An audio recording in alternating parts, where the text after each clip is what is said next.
వర్గం పార్టీలో ఎప్పుడు తిరుగుబాటు చేయదు. కాంగ్రెస్ పార్టీలో కూడా మీరు ఎప్పుడైనా చరిత్ర అంతా తీసుకోండి, ఈ లెక్కలన్నీ కులం బాగా కులం తప్ప ఇంకో కోణంలో చూడని వారు చేసేటువంటి ఆరోపణ. కానీ ఎప్పుడు కూడా ఒక కులం వారిగా పార్టీల్లో రాజకీయాల్లో తిరుగుబాట్లు ఉండవు. తిరుగుబాటు ఒక వ్యక్తికి ఆ వ్యక్తి ప్రయోజనాల కొరకు ఉంటుంది. ఆ వ్యక్తి ప్రయోజనాలను సాధించే క్రమంలో కులాన్ని ఉపయోగించుకుంటారు. రెండింటి మధ్య తేడా ఉంది. ఇప్పుడు మీకు బట్టి విక్రమార్క కదా అని ఎస్సీ ఎమ్మెల్యేలంతా బట్టి విక్రమ సపోర్ట్ చేస్తారా? రేవంత్ రెడ్డికి సపోర్ట్ లేరా? ఎస్సీ ఎమ్మెల్యేలు ఎవరు? ఆ మాటకైతే కేసీఆర్ కులం ఏంది, ఆయన దగ్గర ఉన్న ఎమ్మెల్యేలు లెక్కింది. ఏం చెప్పాలంటే మరి మీ ప్రశ్న ప్రకారం అయితే కేసీఆర్ సంబంధించిన వాళ్ళు ఓన్లీ వెలమ ఎమ్మెల్యేలే సపోర్ట్ చేయాలి కేసీఆర్ను, మీతో ఎవరు సపోర్ట్ చేస్తలేరా? అందువల్ల కులము ఆధారంగా ఎక్కడ ఏ పార్టీలో తిరుగుబాటు ఉండదు. ఎన్టీ రామారావు పైన చంద్రబాబు నాయుడు తిరుగుబాటులో కులం కోణం ఉందా చెప్పండి? ఏ కులం కోణం ఉందండి చంద్రబాబు? ఆ తిరుగుబాటులో కులం కోణమే లేదు కదా. మీకు నాదెళ్ల భాస్కర్ రావు ఎన్టీ రామారావు పైన తిరుగుబాటు, ఇందులో ఏ కులం కోణం ఉంది చెప్పండి నాకు? నాదెళ్ల భాస్కర్ రావు అది ఏ కాస్ట్, ఎన్టీ రామారావు అది ఏ కాస్ట్ అండి? మనము ప్రతిదానికి కులం ఇన్ని ఉదాహరణలు చెప్పగలుగుతాను నేను. ఇంకా ఆ మాటకత్తే పవన్ కళ్యాణ్ పైన ముద్రగడ హరిరామ జోగాల తిరుగుబాటులో ఏ కులం కోణం ఉందండి? వాళ్ళంతా ఒకటే కులం కాదా? మీకు ఇలా అనేక ఉదాహరణలు చెప్తారు. బాలినేని శ్రీనివాసరెడ్డి జగన్మోహన్ రెడ్డి మీద తిరుగుబాటు చేసి వెళ్ళిపోయాడు. ఆయన ఇద్దరు సామాజిక వర్గం ఒకటి కాదా చెప్పండి? జగన్మోహన్ రెడ్డి సామాజిక వర్గం ఇప్పుడు విజయసాయి రెడ్డి నుంచి ఇంత చర్చ పెట్టుకుంటున్నాం. విజయసాయి రెడ్డిది జగన్మోహన్ రెడ్డిది ఒకటే సామాజిక కోణం కాదా? ఆ మాటకైతే జగన్మోహన్ రెడ్డి షర్మిలారెడ్డి కదా, సొంత అన్నదమ్ముళ్ళే కదా. మీరు వాళ్ళ మధ్య ఎందుకు ఇంత ఘర్షణ ఉన్నది? So Chandrababu Naidu Purandeswari same community కాదా, ఒకటే బంధువులే కదా, వాళ్ళు రెండు వేరు పార్టీలు ఎందుకున్నారు? సో అందువల్ల ఈ రకంగా మనకు ఎప్పుడు కూడా ఒక రాజకీయ అంశాన్ని ఇప్పుడు మీకు ఇట్లాంటి ఒక 100-150 ఎగ్జాంపుల్స్ ఇవ్వగలుగుతారు. ఒకటి తెలంగాణలో ఈ కుల రాజకీయాలు తక్కువ, తెలంగాణలోనైనా ఆంధ్రాలైనా ఒక రాజకీయ పార్టీలో జరిగే పరిణామాలు కులం ఆధారంగా జరగవు. ఒక వ్యక్తి ఆధారంగా రాజకీయ పరిణామాలు జరుగుతాయి. వ్యక్తి ఆధారంగా రాజకీయ పరిణామాలు జరిగినప్పుడు కులాన్ని ఉపయోగించుకుంటారు. ఇప్పుడు వైఎస్ రాజశేఖర రెడ్డికి పి జనార్దన్ రెడ్డికి పడదు, వైఎస్ రాజశేఖర రెడ్డికి మర్రి శ్రీధర్ రెడ్డికి పడదు. ఇద్దరు ఏ కులం అండి? ఇద్దరు వేరు కులమా? మైసూర్ రెడ్డికి రాజశేఖర రెడ్డి పడదు, అవునా కదా? మరి ఇలాంతా ఒకటే కులం కదండి. ఇప్పుడు ఇన్ని ఒక్కటే కాదు, ఇప్పుడు మీకు ఎన్ని ఉదాహరణలు చెప్పండి నేను చూడండి. అందువల్ల ఇంత సంకుచితమైన రాజకీయ దృక్పథాలు ఎప్పుడూ సమాజంలో మంచివి కాదు. అందువల్ల కులాన్ని ఉపయోగించి మీరు అన్నది నిజం, కులము రాజకీయాల్లో ఒక బలమైన పాత్ర పోషిస్తుంది, అనుమానమే లేదు. కానీ మీకు ఇన్ని రకాల ఉదాహరణలు చెప్పాను. మీకు ఎన్టీ రామారావు నుంచి మొదలుకొని రాజశేఖర్ నుంచి ఇప్పటి వరకు కూడా చెప్పాను కదా. మరి ఈ మొత్తం వ్యవహారంలో ఎక్కడ కులం కోణం ఉంది చెప్పండి? కులం కోణం ఉంటే రాజశేఖర రెడ్డి వెంటనే మైసూర్ రెడ్డికి జనార్దన్ రెడ్డికి శ్రీధర్ రెడ్డికి మంత్రి పదవులు ఇవ్వాలి కదా, ఇవ్వలేదు కదా. రాజశేఖర రెడ్డికి అత్యంత సన్నిహితులు ఎవరు? బట్టి విక్రమార్క అత్యంత సన్నిహితులు. ఆయన కులం వేరే సేమా రాజశేఖర రెడ్డి కులమేనా?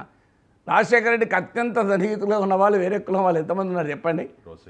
సో రోషయ్య రాజశేఖర రెడ్డి అత్యంత రెస్పెక్ట్ ఇచ్చి గౌరవం ఇచ్చాడు. మరి ఆయన సేమ్ కులం ఆ రెడ్లు లేరు ఆర్థిక మంత్రిగా పెట్టుకోవడానికి రాజశేఖర రెడ్డికి.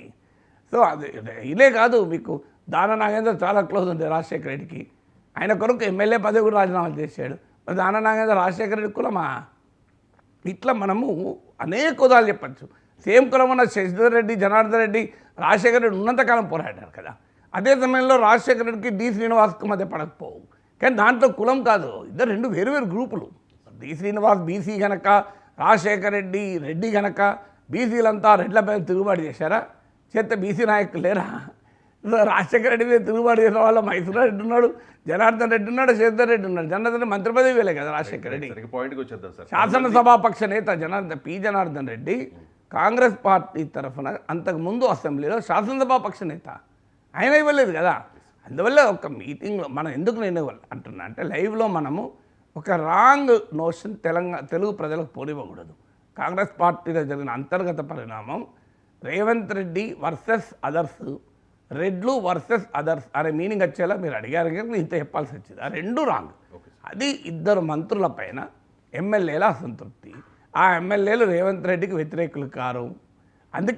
అందువల్ల అది issue is not between two political individuals, ఇద్దరు రాజకీయ నాయకుల మధ్య కాదు. పోనీ మీరు అన్నట్లు ఆ బట్టి విక్రమార్క వ్యతిరేకంగా రేవంత్ రెడ్డి అనుకూల ఎమ్మెల్యేల సమావేశం అయితే మనం పొలిటికల్ ఇన్ఫ్లుయెన్స్ దారి తీయచ్చు. లేదు ఎమ్మెల్యేలంతా బట్టి విక్రమార్క మద్దతుదారులు, ఆ ఇద్దరు మంత్రులు రేవంత్కు మద్దతుదారులు అనుకో, మనం ఇన్ఫ్లుయెన్స్ దారి తీయచ్చు. అసలు ఆ కాంటెక్స్ట్ లేదు. కాంగ్రెస్ పార్టీలో జరిగిన ఈ 10 మంది ఎమ్మెల్యేల మీటింగ్లు కాంగ్రెస్ పార్టీలో ఉన్న కుల పొందికలో సంబంధం లేదు. కాంగ్రెస్ పార్టీలో ఉండే పోటీ, ముఖ్యమంత్రి పదవికి పోటీ కానీ నాయకత్వానికి జరిగే పోటీకి సంబంధం లేదు ఈ ఎమ్మెల్యేల meeting purely personal issue between MLAs and 2 ministers. సమస్య అంతే. అది కూడా మంచిది కాదు రాజకీయాల్లో. ఎందుకు మంచిది కాదు? కాంగ్రెస్ పార్టీకి ఇప్పటికిప్పుడు రేవంత్ ప్రభుత్వానికి తలకిందులు అవుతుందని కాదు, బట్ ఒకసారి అసంతృప్తి ఇలా సంఘటితమైతే దాన్ని ప్రత్యర్థులు ఉపయోగించుకునే అవకాశం ఉంటుంది. ఆ సంఘటితమైనటువంటి అసంతృప్తి పెరిగే అవకాశం ఉంటుంది. అందువల్ల అధిష్టానం రియాక్ట్ అయింది. ఇంత రియాక్షన్ వచ్చింది. ఆల్రెడీ కమాండ్ కంట్రోల్ సెంటర్లో రేవంత్ రెడ్డి మంత్రివర్గ సమావేశం పెట్టాడు. ఆ మంత్రులకు ఇన్స్ట్రక్షన్లు ఇచ్చారు, మీరు ఎమ్మెల్యేలతో సరిగా సమన్వయం చేసుకోమని. అందువల్ల ఈ మీటింగ్ రాజకీయ తిరుగుబాటు కాదు, సామాజిక తిరుగుబాటు కాదు. అది వ్యక్తుల మధ్య ఉన్న పంచాయతీ. అది రాజకీయ తిరుగుబాటు కాదు. ఏ నాయకుడికి వ్యతిరేకంగా మరో నాయకుడు జరిపిన తిరుగుబాటు కాదు.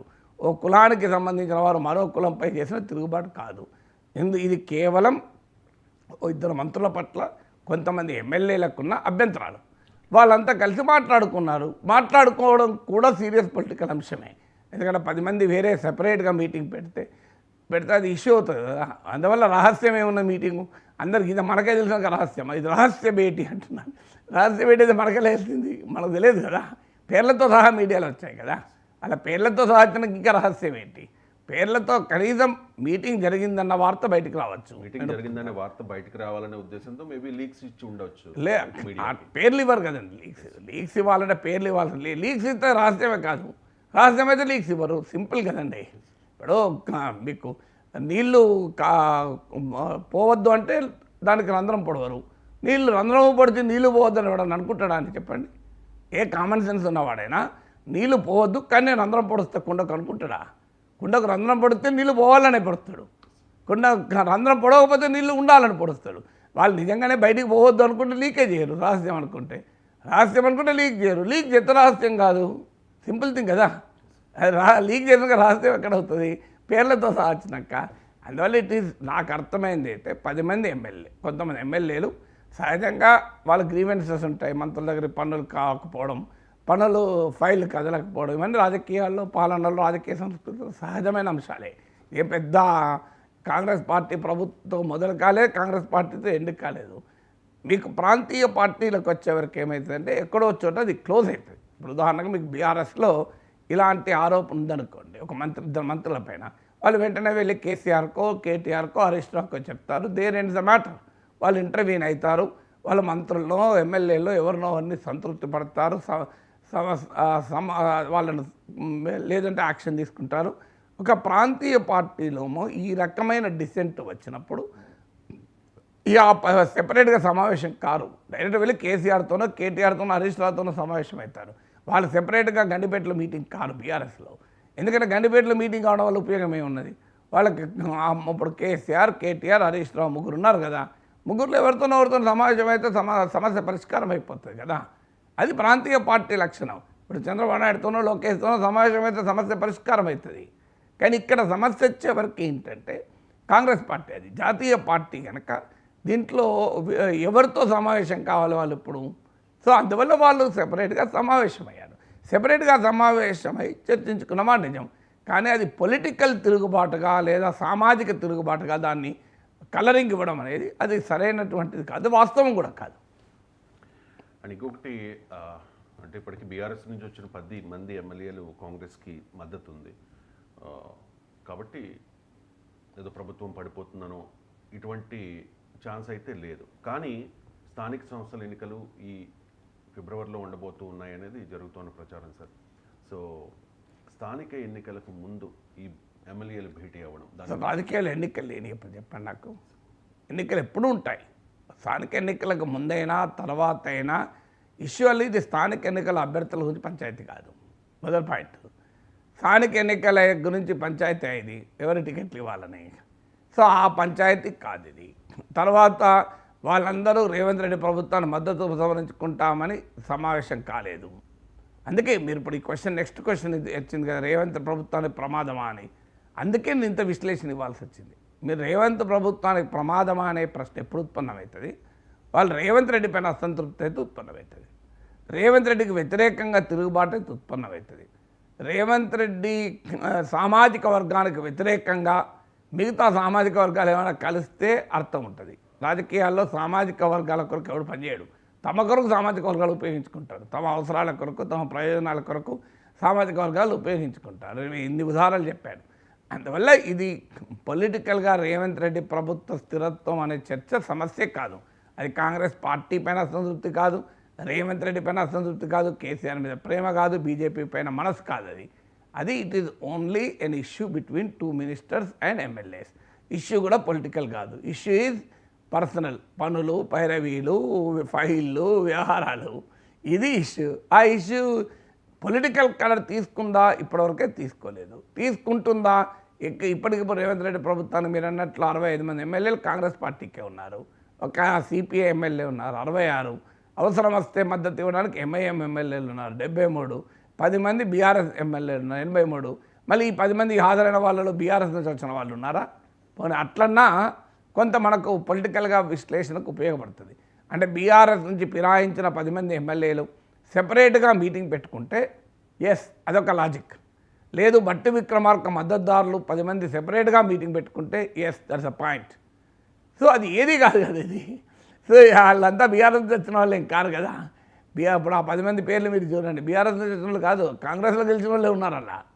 సో అందువల్ల ఈ ఇష్యూ ఎక్కడిది ఇక్కడ? ఇది issue is not Congress BRS ఇష్యూనే కాదు కదా. సో బీఆర్ఎస్ ఎమ్మెల్యేలు, బీఆర్ఎస్ నుంచి వెళ్ళిన ఎమ్మెల్యేలు వాళ్ళు ఏదో మళ్ళీ వెనక్కి రావడానికి సమావేశం అయ్యారని అనుకుందామా?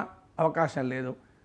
వాళ్ళు బట్టి విక్రమార్క అనుకూలురు, రేవంత్ రెడ్డి వ్యతిరేకంగా బట్టి విక్రమార్క ప్లాన్ చేస్తే అనుకుందామా? కాదు. వాళ్ళంతా రేవంత్ రెడ్డి మద్దతుదారులే. ఆయన జిల్లా వాళ్ళే, ఖమ్మం జిల్లా వాళ్ళు కాదు, నల్గొండ జిల్లా వాళ్ళు కాదు. కేటీఆర్ అన్నట్లు ఖమ్మం నల్గొండ బాంబులు ఉన్నాయి నీ పక్కనే అని రేవంత్ రెడ్డి గురించి అన్నాడు కదా. అది ఖమ్మం నల్గొండ బాంబులు కాదు, పాలమూరు బాంబులే అవి. అందులో సగం చాలామంది ఎమ్మెల్యేలు పాలమూరు వాళ్ళే.